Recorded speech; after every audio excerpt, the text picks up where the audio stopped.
Bismillahirrahmanirrahim. Assalamualaikum warahmatullahi wabarakatuh.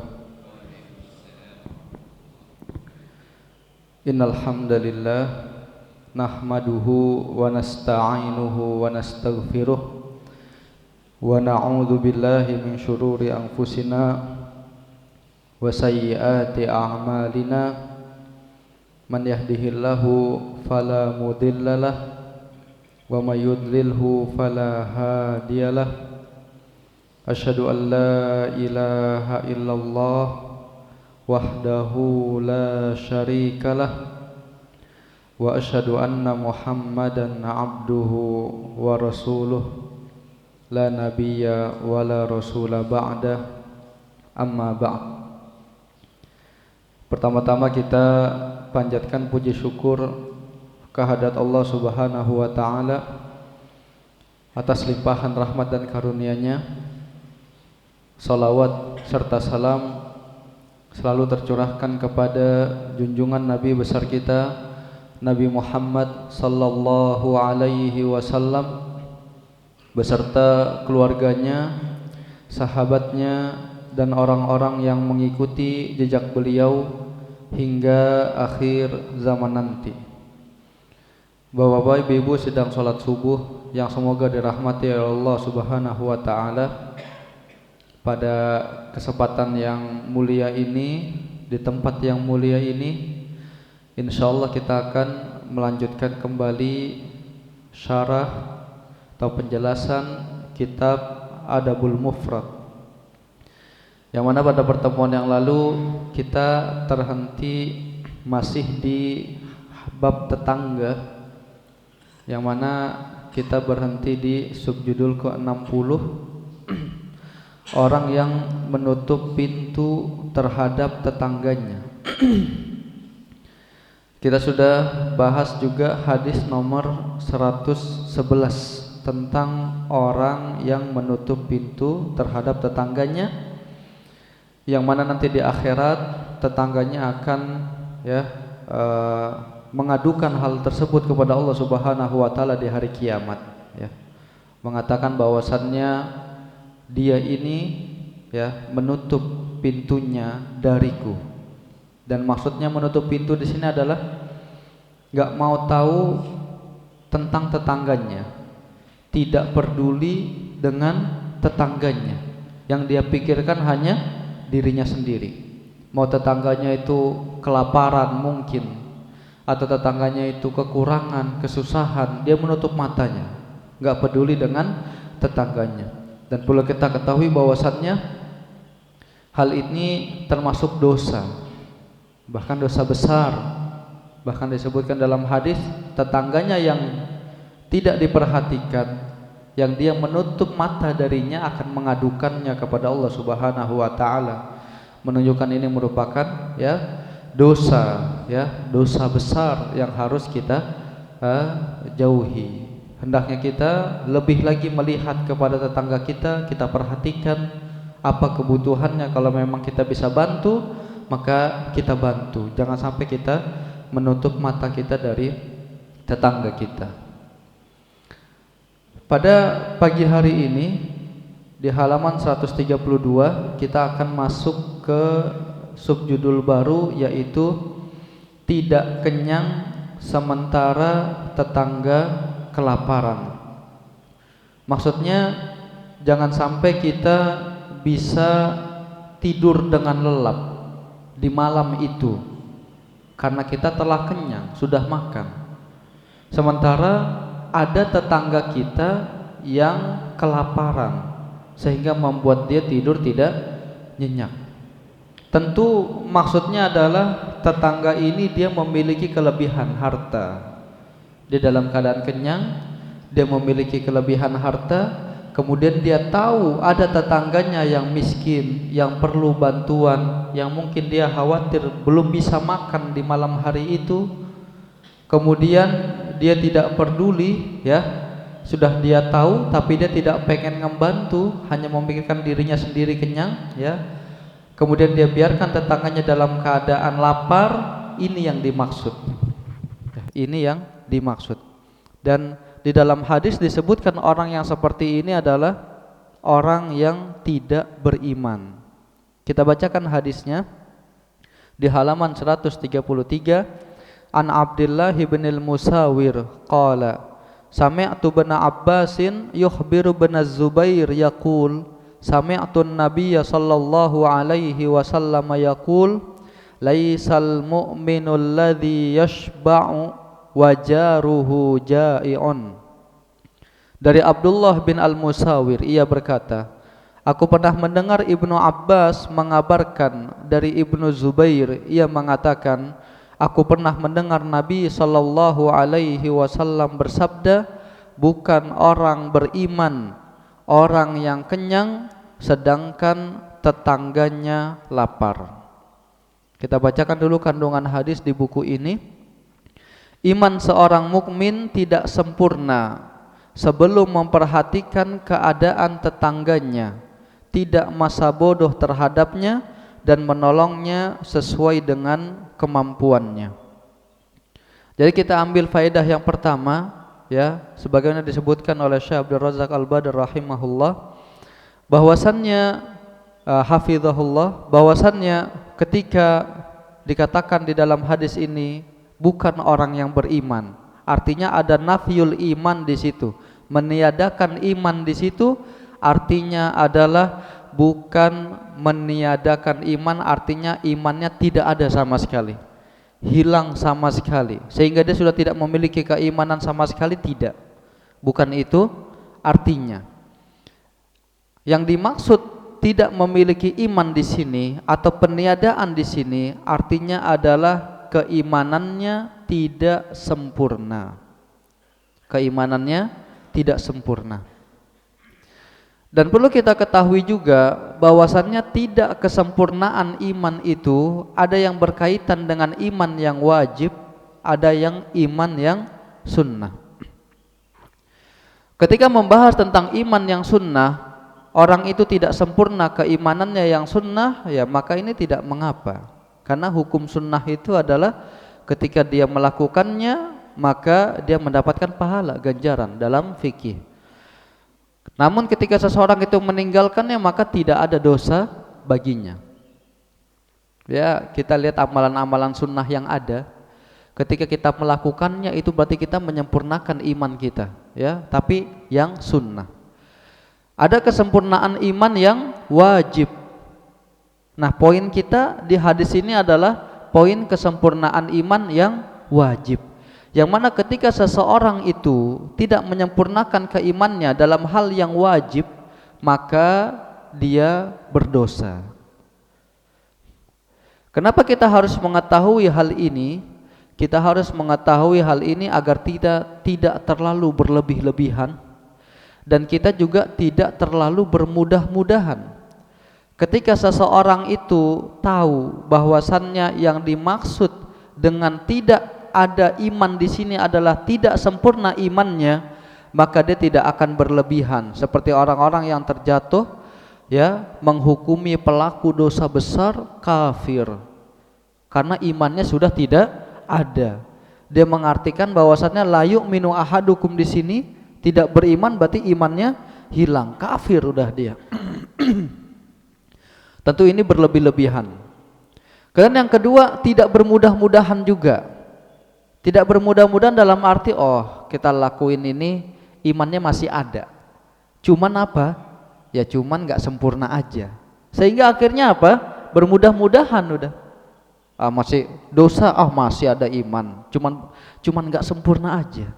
Dosa lagi, ini masih ada iman, nggak sempurna aja enggak. Kita harus ketahui ada iman yang wajib, ada yang sunnah. Kalau kita sampai tidak menyempurnakan keimanan kita yang wajib, maka ingat ada dosa di situ. Ya, makanya disebutkan di dalam hadis ini laisal mu'min. Dinafikan iman di sini maksudnya adalah kesempurnaan iman yang wajib. Ketika kita melakukan hal tersebut, maka ingat ada dosa, ya, yang kita dapatkan ketika melakukan hal tersebut. Dan Nabi Muhammad SAW menyebutkan kata-kata laisal mu'min untuk menunjukkan bahwasannya yang setelahnya kalau ditinggalkan atau dilakukan ini merupakan sebuah dosa. Kalau dilakukan maka ini merupakan sebuah dosa. Apa itu? Alladzi yashba' wa jaruhu ja'i'un. Yaitu orang yang kenyang dia. Orangnya kenyang, tapi dia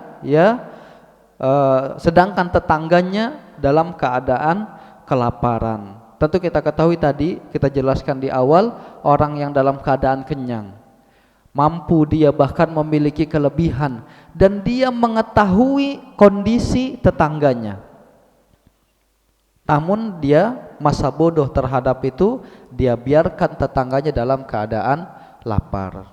Ya mungkin sekarang kita banyaklah melihat tetangga kita ada yang membutuhkan, ya mungkin dari penghasilannya tiap bulan kurang dan lain sebagainya, maka hendaknya di sini kita turut membantu. Ya mungkin kalau dalam zaman sekarang ini kebutuhan bulanannya terpenuhi lah. Paling nggak kita kasih berasnya, datang kasih berasnya untuk sebulan, berapa liter kita beliin ya untuk sebulan, berikan telur misalnya untuk seminggu. Nah ini merupakan hal-hal yang harus kita lakukan. Jangan sampai kita hanya memikirkan kita saja. Keperluan rumah kita sebulan cukup, alhamdulillah ya sudah. Langsung pikirannya udah selesai. Gak mikirin tetangga. Apalagi kalau tetangga kita ada saudara lagi. Apalagi tetangga kita ada orang tua kita sendiri. Ini tentu harus lebih kita perhatikan. Dan ingat ya, ketika kita tidak peduli, masa bodoh dengan keadaan tetangga, kita biarkan dia dalam kelaparan, ini merupakan salah satu dosa. Jangan sampai kita merasa aman dengan kebiasaan hidup kita yang hanya memikirkan diri kita sendiri, nggak memikirkan tetangga. Ingat, itu merupakan suatu dosa. Kalau sampai hari-hari kita berlalu dengan keadaan tersebut, maka kita terus mendapatkan dosa di sisi Allah Subhanahu wa taala karena kita tidak ya memperhatikan tetangga kita. Jadi itu penjelasan di hadis ya tentang subjudul tidak kenyang sementara tetangga kelaparan. Kita masuk ke subjudul berikutnya, memperbanyak kuah untuk dibagikan kepada para tetangga. Maksudnya adalah ketika kita memasak ya, kita masak, dan ini dipermisalkan kita masak masakan yang berkuah, lauknya ini memiliki kuah ya, maka kita diperintahkan, dianjurkan untuk memperbanyak kuahnya. Untuk apa? Untuk dibagikan kepada tetangga. Dan dari subjudul ini kita bisa perhatikan mengajak kita setiap kali kita masak, kita memiliki sesuatu, apa yang di benak kita? Ingat tetangga. Oh ya, pengen bagi tetangga. Paling enggak diapain? Dibanyakin kuahnya sehingga bisa berbagi dengan tetangga sebelah kita ya. Dan kita telah jelaskan itu di pertemuan sebelumnya, tetangga yang paling dekat itu kadang-kadang mencium aroma masakan kita. Ya paling enggak kita bagi ya sebagian dari apa yang kita masak. Tumbuh rasa peduli kita terhadap tetangga kita ya. Masak aja kita diminta untuk ingat tetangga, dibanyakin kuahnya untuk bisa berbagi. Kita bacakan hadisnya, hadis ke-113. An Abi Dzarrin qala awsani khalili sallallahu alaihi wasallam bi thalathin. Asma'u wa uti'u walau li 'abdin mujadda'il atraf. Wa idza sana'ta maraqatan fa akthir ma'aha thumma anzur ahla baitin min jiranik fa asibahum minhu bima'ruf wa shallis salata liwaqtiha fa in wajadtal imama qad shalla faqad ahrazta salataka wa illa fahiya nafilatun. Dari Abu Dzar, ia berkata, kekasihku sallallahu alaihi wasallam berwasiat kepadaku 3 perkara, yaitu yang pertama, agar aku mendengar dan mentaati meskipun kepada seorang budak jika dia menjadi imam ya, Budak ini biarpun dia budak tidak berjadi ya kalau dia menjadi imam. Yang kedua, jika engkau memasak sup maka perbanyaklah kuahnya dan perhatikanlah para anggota keluarga tetanggamu. Kemudian berikanlah itu kepada mereka dengan cara yang baik. Yang ketiga, sholatlah tepat pada waktunya. Jika engkau mendapati imam sudah sholat, maka engkau telah memelihara sholatmu. Jika belum, maka yang engkau kerjakan bersama imam itu adalah tambahan sholat sunnah.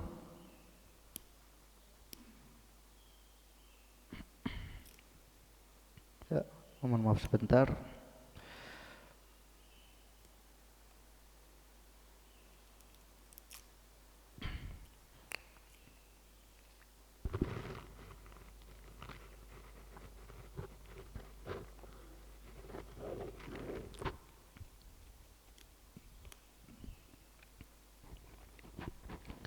Ya, baik. Di sini dalam hadis ini Abu Dzar radhiyallahu anhu beliau berkata, "Awsani khalili." Kekasihku sallallahu alaihi wasallam berwasiat kepadaku. Kita lihat bagaimana beliau menyebutkan Nabi Muhammad sallallahu alaihi wasallam sebagai kekasihnya, menunjukkan bagaimana besarnya rasa cinta beliau kepada Nabi Muhammad sallallahu alaihi wasallam. Dan ketika Abu Dzar mengucapkan dengan metode ini, akan membuat pendengarnya itu lebih dengar dengan seksama. Kenapa? Karena dia bilang, oh ini yang mengatakan adalah kekasihnya, orang yang dicintainya, maka pendengarnya akan lebih apa? Mendengarkan lagi, apa sih yang ingin disampaikan. Nah ini juga metode apa? Metode untuk mengajar, ya, metode mengajar agar kita menarik perhatian dari murid kita. Salah satunya adalah seperti ini. Jadi ketika kita menyampaikan, jangan cuma langsung menyampaikan, kasih kata tambahan dari orang yang menyampaikan itu. Ya, ya kita ambil contoh masalah info baru misalnya. Kita bilang, ini ada info dari orang yang paling berpengaruh di Jakarta misalnya, Gubernur Jakarta. Wah itu orang bakal sebelum disebutkan infonya dia langsung apa? Teliti. Oh ini infonya langsung dari, sehingga ketika kita bilang langsung dia tangkap. Tapi beda kalau kita cuma bilang ada info nih, katanya ini kalau melanggar lampu merah dendanya naik misalnya, udah dia biasa aja. Tapi kalau kita kasih, oh ini langsung dari Polresnya yang ngomong, wah infonya langsung, itu kita mendengarnya akan langsung apa? Oh sama, semangat dia mendengarnya, lebih serius dia mendengarkannya, sehingga langsung tertangkap olehnya. Ini salah satu metode ya penyampaian pesan agar orang yang disampaikan pesan itu bisa lebih seksama mendengarkannya. Apa kata Abu Dzar? Bahwasannya Nabi Muhammad SAW berwasiat 3 perkara. Perkara yang pertama adalah agar aku mendengar dan mentaati meskipun seorang budak yang tidak memiliki jari, ya, kepada seorang budak yang tidak memiliki jari kalau dia diangkat sebagai pemimpin. Nah ini tentang taat kepada pemimpin. Tentunya selama hal tersebut tidak dalam maksiat terhadap Allah Subhanahu wa taala. Tidak dalam kemaksiatan kepada Allah Subhanahu wa taala. Sementara itu bukan kemaksiatan, maka hendaknya apa? Kita taat kepada pemimpin.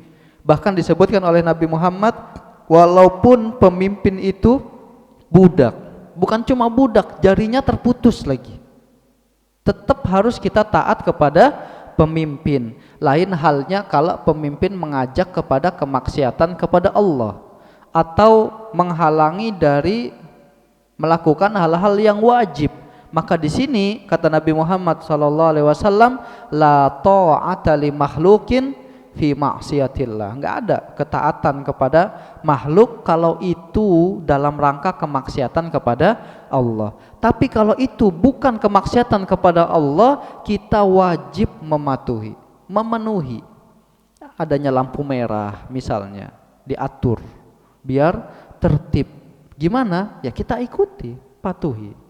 Setiap orang harus memiliki dokumen-dokumennya lengkap, misalnya dari segi KTP, mau bikin paspor misalnya harus ada berkas-berkas apa yang harus kita taati, ikuti itu selama tidak dalam kemaksiatan kepada Allah, dan peraturan-peraturan lainnya yang semuanya itu bukan karena kemaksiatan kepada Allah maka kita ikuti. Yang kedua, wasiat yang kedua adalah jika engkau memasak sup, maka perbanyaklah kuahnya, lalu perhatikanlah para anggota keluarga tetanggamu. Kemudian berikanlah itu kepada mereka dengan cara yang baik. Nah, yang kedua ini merupakan poin dari subjudul kita, yaitu tentang memperbanyak kuah. Hikmahnya yang pertama telah kita sebutkan di awal, kita jadi selalu ingat sama tetangga. Wah, tetangga nih, banyakin deh kuahnya, masak, banyakin biar bisa apa? Ngembagi gitu. Jadi hidup rasa peduli kita, jangan masak cuman buat sendiri, mikirin oh yang makan 5 orang, kuahnya segini cukup lah, enggak. Kita lihat tetangga kita sebelah ada berapa ya, maka kita banyakin biar bisa berbagi kepada tetangga kita. Kemudian ya, di dalam poin yang ini juga ya, kita bisa lihat bagaimana mudahnya Islam. Islam itu memberikan keringanan kepada kita. Dilihat dari mana? Ketika memasak, yang diminta untuk dibanyakin adalah kuahnya. Sesuatu yang tidak berharga kalau kita lihat, cuma nambah air doang. Artinya apa? Ketika seseorang itu benar-benar dalam keadaan ya mungkin lagi bakhil kali ya. Ada orang yang ada bakhilnya, biarpun dikit-dikit, maka dia akan berkata apa? Ah, saya cuma nambah kuah doang. Enggak ada yang berkurang dari harta saya, cuman kuah ditambahin, mungkin ditambahin garam lagi atau bumbu biar lebih berasa. Dia jadi ringan gitu. Biarpun orang itu apa? Dalam keadaan lagi bakhil. Sehingga kasih ya udah, kasih kuah beres gitu ya. Enggak bilang tambah dagingnya, tambah ayamnya, tambah sayurnya, enggak, tambah kuahnya doang, ringan gitu ya. Ya tentu ya kalau lagi bakhil-bakhilnya. Tapi kalau kaum muslimin enggak ada yang bakhil, jadi dia pasti nambah kuah, tambah juga apa? Ya, sayurnya ditambah. Kalau sop mungkin tambah lagi sayurnya, tambah pakai bakso, tambah baksonya. Pakai daging ayam, tambahin lagi untuk dibagi kepada apa? Tetangga. Dari situ muncul tuh rasa apa? Rasa peduli kepada tetangganya ya. Dan ketika seseorang itu melakukan hal ini juga, berbagi kepada tetangga, maka ini juga menumbuhkan rasa kasih sayang terhadap tetangga. Seorang anak misalnya, tiba-tiba bapaknya bawa lauk ngasih ke rumah. Anaknya nanya, "Pak, dari siapa?" "Dari tetangga kita, Bapak Fulan." "Itu bapaknya teman kamu sih, siapa nama teman kamu itu?" "Oh ini." Itu ngasih. Apa yang terjadi terhadap anak tersebut? Oh, bapak ini baik ya, dikasih saya. Menunjukkan apa? Langsung apa? Kasih sayang keluar terhadap tetangga. Kira-kira kalau sering melakukan hal sebegini, ketemu di luar anak ini gimana? Oh, ini bapak ini yang sering ngasih apa? Lauk. Wah, tumbuh rasa cinta. Kalau ada apa-apa kira-kira dibantuin enggak? Bantuin. Ya. Kesulitan, ketemu saling nyapa. Ya, ketemu ya mengucapkan salam, enggak cuek gitu ya. Karena ada apa? Dibangun rasa kasih sayang dengan saling membagi seperti ini. Hikmah berikutnya adalah bahwasannya pemberian itu tidak hanya dilihat dari zatnya, dari bendanya. Apa yang diberikan bukan itu yang dilihat, tapi yang dilihat adalah dari hati. Bagaimana hati itu memberikan hal tersebut. lagi masak kita kasih ke tetangga, tetangga tuh nggak ngelihat apa yang kita kasih. Mau yang kita kasih lagi masak tempe orek, mau yang lagi dikasih adalah sup misalnya, atau sayur bayam, asem, sayur asem, atau apa itu lauk-lauk, bukan itu yang dilihat, tapi dilihat oleh tetangga apa? Perasaan kasih sayang yang ada di dalam hati yang dicurahkan kepada mereka. Ketika dikasih lagi masak, tetangga, Masya Allah, lagi masak masih ingat saya. Itu yang dirasakan, sehingga nggak penting itu yang kita kasih, misalnya, wah nggak enak kalau saya lagi masak yang biasa aja sayur ini gitu ya. Enggak, kasih. Itu akan memberikan apa? Ya yang dilihat rasa kasih sayangnya di dalam hati. Makanya berbeda itu. Ketika kita memberi sesuatu dengan hati, ada perasaan kasih sayang, dengan tidak, itu beda. Ya, misalkan kita baru pulang dari luar kota misalkan, kemudian ada tetangga kita kasih oleh-oleh, Pak sedikit ada oleh-oleh, kita kasih begitu saja. Berbeda dengan ketika kita memberikannya, kita bilang, Pak ini ada sedikit oleh-oleh, ketika lagi jalan saya ketemu kerupuk ini nih, saya ingat Bapak suka banget sama kerupuk ini nih, jadi saya beliin. Gimana rasanya tetangga itu? Wah, lebih berbunga yang mana? Berbunga yang kedua. Kita kasih tahu, ingat kita sama dia, bukan cuma sekedar ini ada oleh-oleh, enggak, tapi kita tunjukkan kita sayang sama dia, kita ingat sama dia, kita ceritain, saya waktu beli ini ingat nih, anak Bapak kan masih sekolah ya, perlu tempat pensil nih biar nggak berantakan, masih saya ingat nih. Nah, anaknya kasih, langsung senang itu orang tua, karena memberikannya dibarengi dengan rasa apa? Ada rasa kasih sayang di situ. Nah di situ hendaknya kita ya memperhatikan. Ini kelihatannya hal yang mungkin kelihatan sepele, cuman ngasih sedikit gitu ya, enggak, ini bukan hal sepele, tapi ini merupakan hal besar yang bisa menumbuhkan rasa solidaritas di dalam diri kita terhadap sesama, bisa menyebarkan rasa kasih sayang. Dan kita harus ingat, yang dilihat bukan zatnya, bendanya yang kita berikan, tapi bagaimana perasaan kita ya. Di sini ada perasaan kita ya, rasa menginginkan kebaikan terhadap tetangga, itu yang sangat bernilai ya. Sehingga biarpun dalam hadis ini bahasanya cuman menambahin kuah, sesuatu yang enggak berharga tapi bernilai besar di sisi Allah Subhanahu wa taala ya. Salah satunya karena hikmah yang banyak yang ada di dalam hal tersebut. Ketika kita melakukan hal tersebut banyak hikmah. Ini bukan syuruk, bukan? Hah? Oh gitu. Belum syuruk kan? Baik. 15 menit lagi ya. Ya, jadi itu sedikit penjelasan di hadis ke-113 tentang subjudul memperbanyak kuah untuk dibagikan kepada para tetangga. Kemudian kita lihat ya wasiat yang ketiga, yaitu adalah sholatlah tepat pada waktunya. Jika engkau mendapati imam sudah sholat, maka engkau telah memelihara sholatmu. Jika belum, maka yang engkau kerjakan bersama imam itu adalah tambahan sholat sunnah. Jadi ketika kita sholat, hendaklah kita tepat pada waktunya. Kalau kita pergi ke suatu tempat, ternyata masjid itu belum melakukan sholat, maka kita disunahkan melakukan sholat lagi. Dan sholat yang kedua itu akan menjadi pahala nafilah, sunnah. Contoh, kita dapat tugas itu berangkatnya harus subuh untuk menghindari apa? Kemacetan. Musolah dekat rumah, qomatnya agak cepat. Akhirnya kita buru-buru siap-siap ikut sholat bersama imam di musolah dekat rumah kita. Sudah sholat, kita berangkat, ternyata ada ngelewatin masjid baru qomat. Allahu Akbar, syahadu an la ilaha illallah, baru qomat. Kita lihat waktu ke kantor masih cukup lah. Ini kan cuma untuk hindarin apa?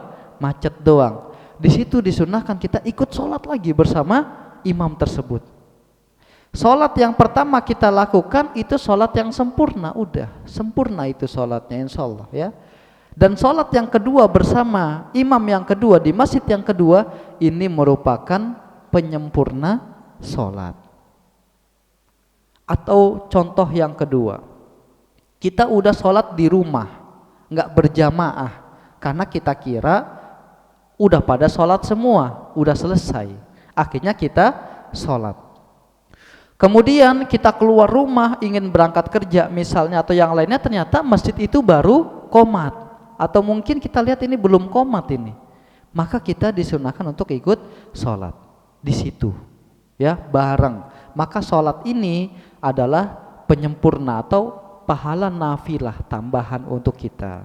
Atau kalau kita lihat di madhab Syafi'i di situ ada i'adatus sholat, mengulang sholat. Maksudnya adalah sholat yang pertama kita lakukan, kalau ada sholat kedua yang kira-kira lebih bagus, maka kita ulangi lagi sholat kita. Ya tadi, sholat subuh atau sholat zuhur sendiri di rumah dengan sholat zuhur berjamaah, lebih baik mana? Berjamaah, maka kita ulangi lagi sholat kita, kemudian kita sholat zuhur berjamaah. Kalau di hadis ini lebih umum lagi, udah sholat berjamaah, masih ada lagi yang sholat berjamaah, kita disunahkan untuk ikut.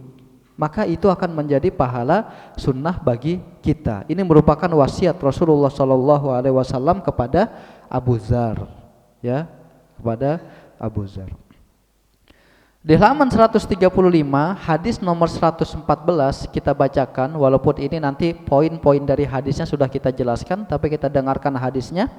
An Abi Dzarrin qala an-nabiy sallallahu alaihi wasallam ya Aba Dzar idza tabakhta maraqatan fa'akthir ma'al maraqah wa ta'ahad jiranaka awiksim fi jiranik.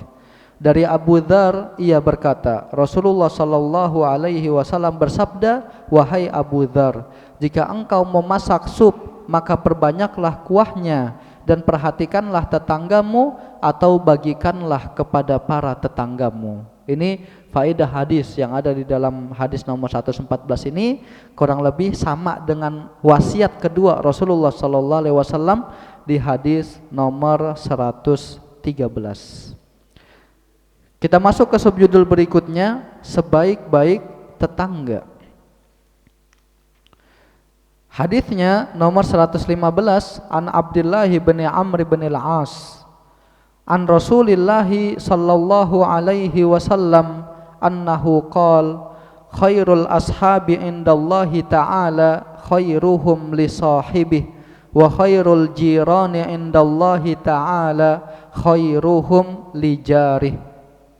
Dari Abdullah bin Amr bin As dari Rasulullah sallallahu alaihi wasallam bahwa beliau bersabda, sebaik-baik teman di sisi Allah Ta'ala adalah mereka yang paling baik terhadap temannya, dan sebaik-baik tetangga di sisi Allah Ta'ala adalah mereka yang paling baik terhadap tetangganya.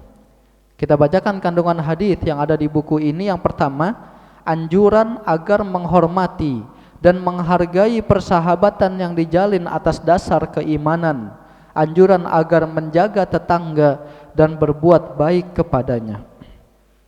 Jamaah yang semoga dirahmati Allah Subhanahu wa taala, kita lihat di dalam hadis ini bunyi konteksnya adalah sebaik-baik teman di sisi Allah, sebaik-baik tetangga di sisi Allah. Ada kata-kata di sini, di sisi Allah. Ini menunjukkan apa? Hendaknya ketika kita berbuat baik terhadap teman kita, adapun terhadap tetangga kita, kita lakukan semuanya karena mengharapkan ridho Allah Subhanahu wa taala.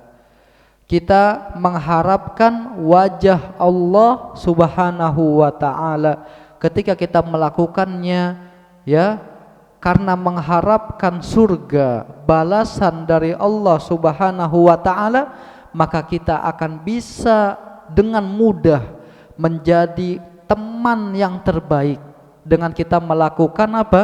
Melakukan hal-hal yang baik kepada teman kita. Dan kita juga bisa menjadi tetangga yang baik yaitu dengan kita melakukan hal-hal yang terbaik untuk tetangga kita. Ringan kita melakukannya, istiqomah kita melakukannya kalau itu kita lakukan karena Allah Subhanahu wa taala. Tapi kalau karena dunia, mau harta, jabatan, wanita, maka itu hanyalah perbuatan baik yang semu. Gak mungkin lama, sebentar sudah. Tapi kalau karena Allah Subhanahu wa taala, kekal, dawam apa yang akan dia lakukan. Kemudian hikmah yang kedua adalah bahwasannya penting bagi kita untuk mengetahui hak-hak tetangga. Ilmu harus ada. Kalau kita nggak memiliki ilmu, apa yang mau kita lakukan? Bagaimana kita ingin berbuat baik kepada tetangga sementara kita nggak tahu apa saja sih hak-hak tetangga, bagaimana sih yang kita lakukan, sehingga apa? Ya dia nggak akan bisa menjadi orang yang terbaik untuk teman dan tetangganya kalau dia tidak mengetahui ilmunya. Tapi kalau dia mengetahui ilmunya, tahu hak-hak tetangga harus diperhatikan, nggak boleh kita menutup mata dari tetangganya. Kepada teman hendaknya kita saling menasehati karena Allah, ya kita saling ya amar ma'ruf nahi mungkar. Kepada kita nasihati dengan cara yang baik, kita tidak mengumbar aibnya dengan gibah dan lain sebagainya, tidak hasad. Maka dengan kita mengetahui hal-hal tersebut, kita akan bisa menjadi teman yang terbaik.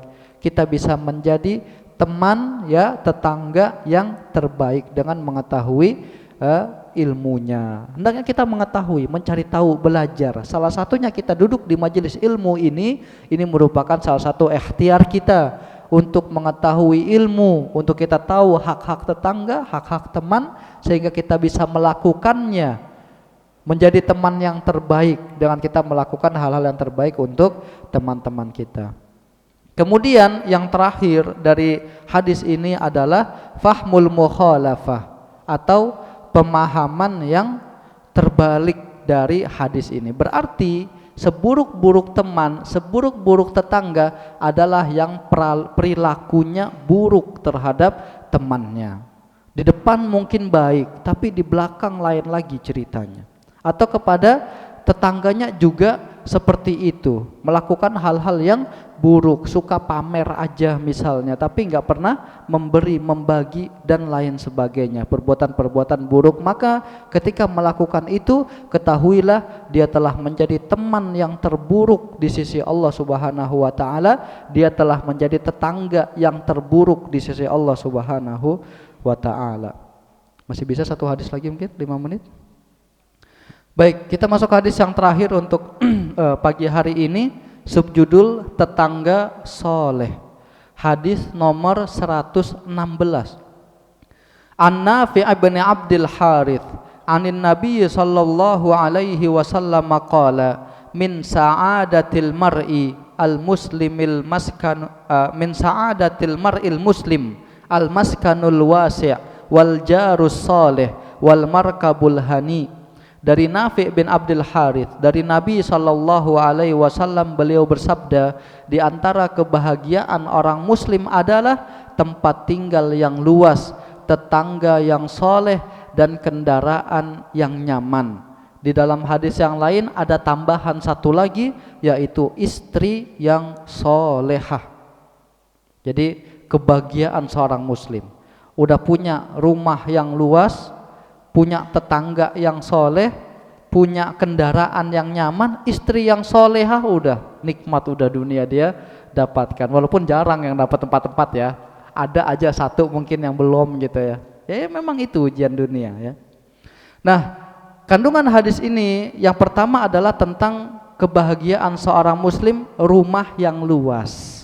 Ya mungkin maknanya dua. Yang pertama benar rumah yang luas, besar, ada tamannya gitu ya.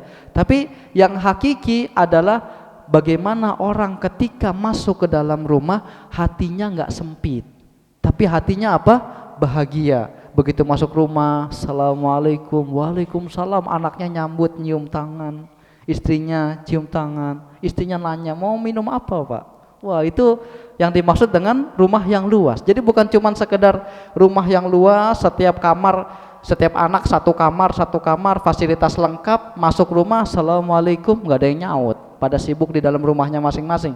Ini biarpun luas tapi serasa sempit gitu ya. Tapi kalau sempit juga bisa kerasa luas kalau yang tadi saya ceritakan di awal, pulang disambut ya, dipijitin misalnya ya. Tapi jangan terlalu ini juga menghayalnya ya.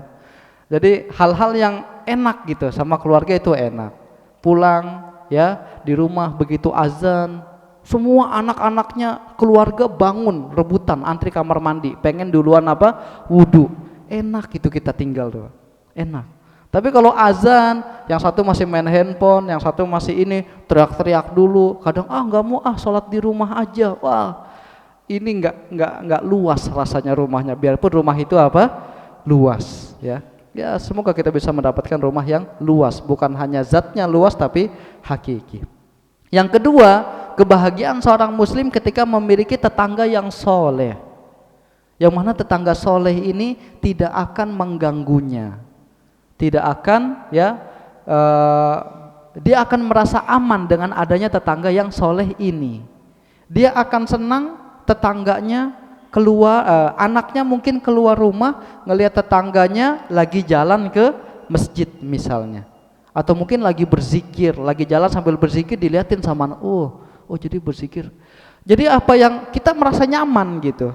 Berbeda dengan tetangga yang tidak soleh. Keluar nggak pakai baju, celana pendek gitu ya, nyiram bunga. Akhirnya anak kita keluar, dia oke gini nggak apa-apa. Aduh, kita jadi pusing.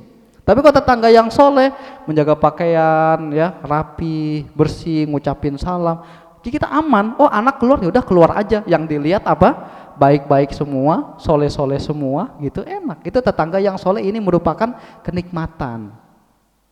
Jaga tetangga yang soleh, kita jalin hubungan yang baik dengannya ya. Ini merupakan kenikmatan dunia yang harus kita jaga, kebahagiaan seorang muslim. Wal markabul hani, dan juga kendaraan yang nyaman. Ya, ini dari zaman dulu sampai sekarang kendaraan yang nyaman itu merupakan kebahagiaan seorang muslim.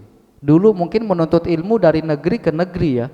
Kalau naiknya keledai, waduh capek itu. Tapi kalau naiknya onta yang bisa dipakai, sambil enak di jalan gitu kan. Atau naik kuda cepet. Kita juga kayak gitulah sekarang ya. Kita yang naik roda 2, yang jadul sama yang terbaru kan beda ya.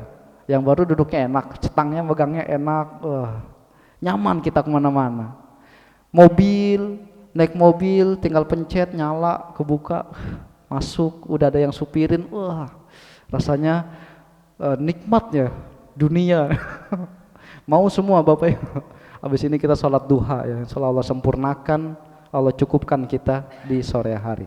Ini merupakan kebahagiaan seorang muslim. Ditambah lagi memiliki istri yang solehah, di hadis yang berikutnya udah sempurna kehidupannya di dunia. Waduh, bapak-bapak senyum-senyum semuanya nih.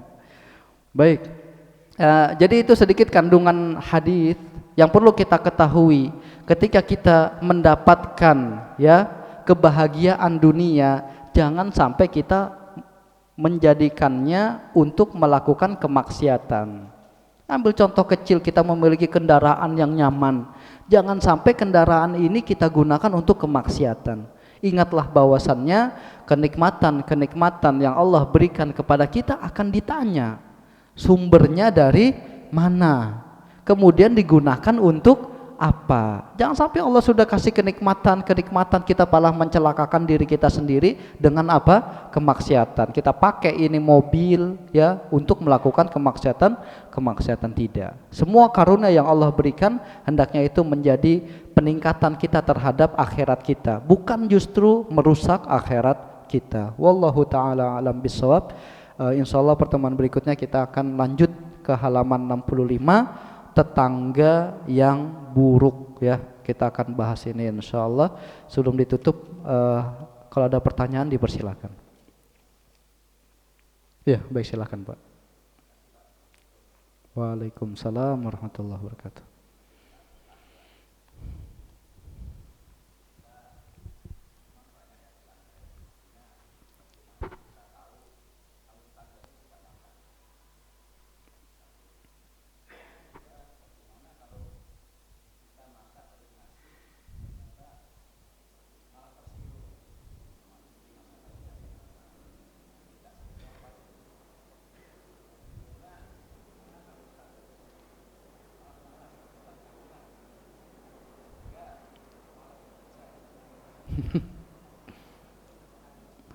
Ya, baik, sama-sama.